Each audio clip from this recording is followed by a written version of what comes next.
Okay, go. Alright, breakfast, the most important meal of the day. What foods do you guys think of when I say that word? Pancakes. Pancakes, yeah. Pancakes have become a staple of breakfast foods and are usually a fan favorite. Although most people only know how to eat them and then that you put butter and syrup on top. They don't know the history, hard work, and dedication that went into making them so popular today. And that's what I'm going to change. I'm going to explain to you what exactly is a pancake and its history, the popularity and recipes of today, and then also demonstrate how to make some so you can do it at home. I've been a fan of pancakes for years and been making them and eating them for all my life, so I feel qualified to discuss this to you. So in order to make them, you have to understand them first. According to the Webster's International Dictionary, a pancake is a thin, flat cake made of a flour and water-based batter enriched with eggs, milk or cream, and sugar, and cooked on both sides in the pan or griddle. They can be topped and rolled up with other ingredients.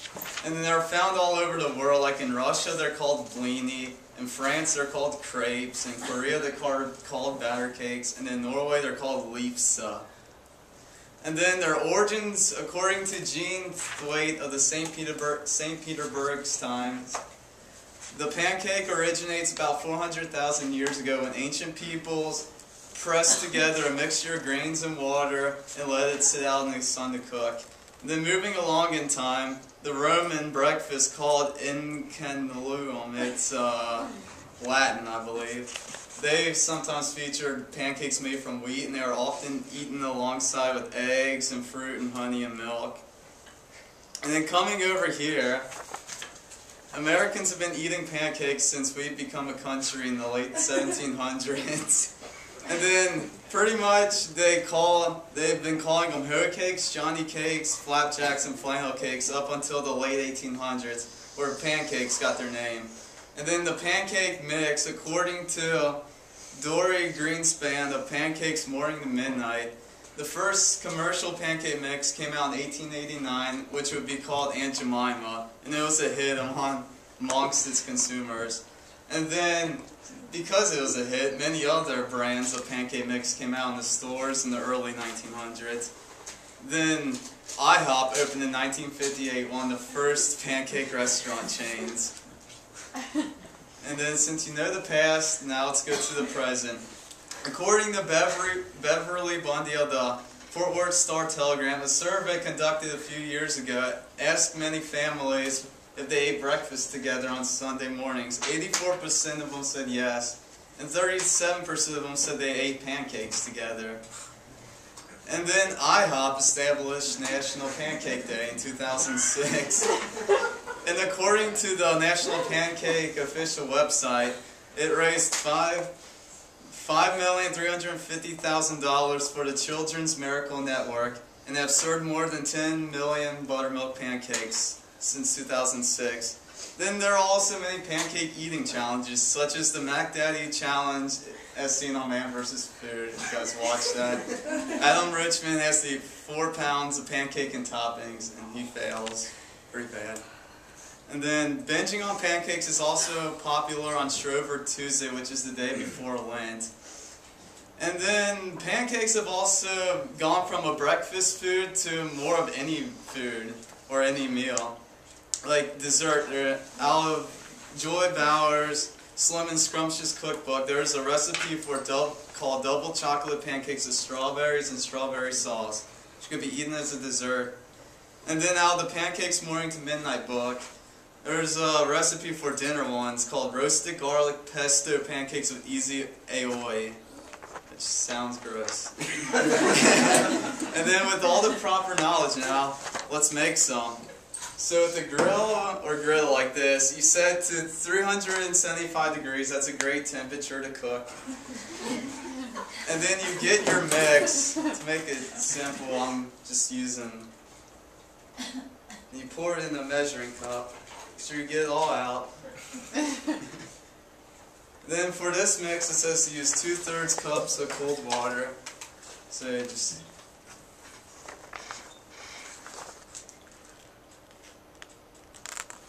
once.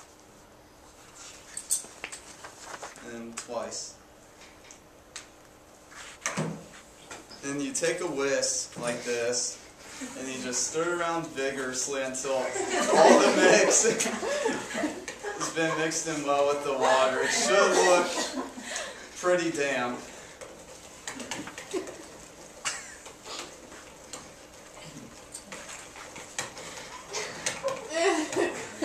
Should look like that if you guys can see it. And then I'm going to make a recipe called peanut butter banana pancakes, which you add banana, peanut butter, and peanut butter chips into the mix. So you cut a half a banana, save the other half for later. I heard that.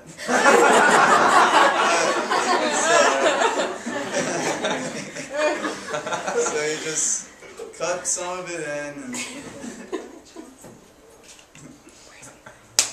I think it's pretty good.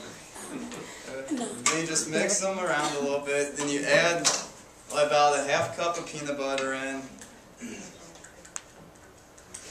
if it will come out, not flying everywhere.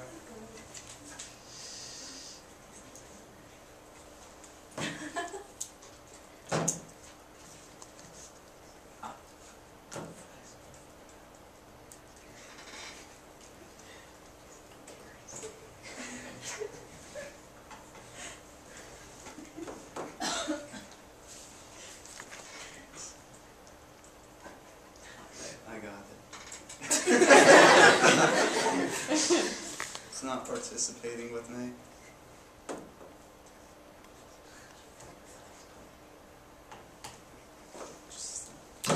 You want to mix it around in.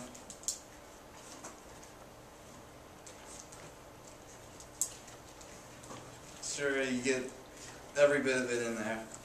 And then you're going to want to add some peanut butter chips to it. Add how many you like. Just gently mix it in there. Then before you put the pancake batter on the stove, you either use Pam or butter and just spray it, make sure it doesn't stick. Then you add the desired amount you want.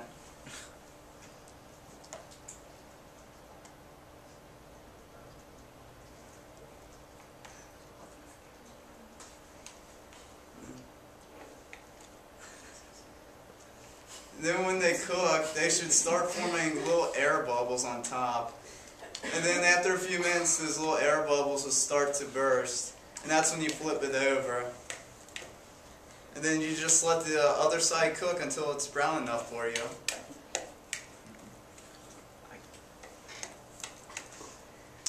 So if you ever have a dull morning, try flipping it over and use your own pancake recipe to make it exciting.